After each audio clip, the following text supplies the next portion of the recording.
In 1904, my home was constructed. The wood-framed single-family house is built on a foundation of concrete blocks. I've spent almost a decade and a half living here. This particular incident is my favorite weird thing my siblings and I have ever seen or heard in this house. My brother experienced this. The garage band my brother and his closest friends formed about 10 years ago played mostly Spanish rock, which is alternative music performed in Spanish. Sunday afternoons were the only times his friends could get together. They would typically stop practicing by 8 p.m., having practiced well into the evening. I worked the graveyard shift, so this was when I typically showed up and went to bed. They had just concluded a lengthy session when they decided to go to someone else's house because it was late fall and the days were getting shorter. My brother gave his friend his car keys so they could load up the apparatus. The tricky part was that they had to walk all the way to the back of the basement, up the back stairs, through the kitchen doorway, down the hall into the living room, and out onto the front porch after everyone had filed out of the basement. My brother's truck had everyone sitting outside, waiting for him. My brother realized he had left his pancakes in a to-go container on a basement speaker while he was making his way up the back stairs. He decided to turn around. Now that partitions have been built, the basement is unclean, has full sight lines, and the boiler and main heating unit are located squarely in the center.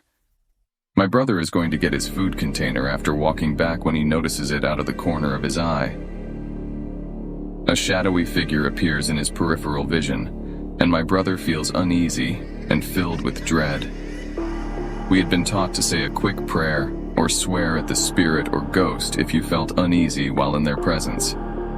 My sibling opted for the latter option, essentially telling it, "Hey, fuck you, I don't have time for this shit."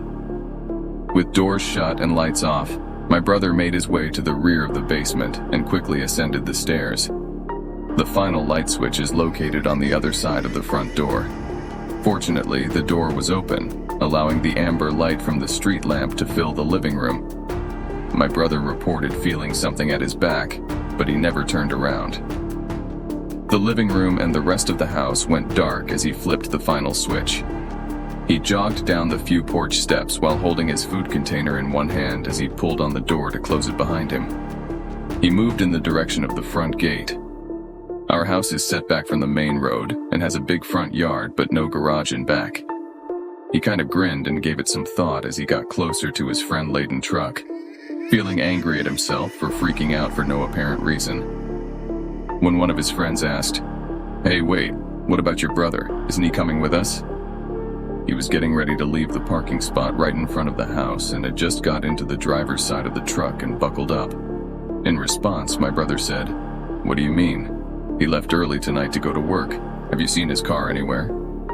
"So then who was walking behind you when you were leaving the house?" was the next query they posed.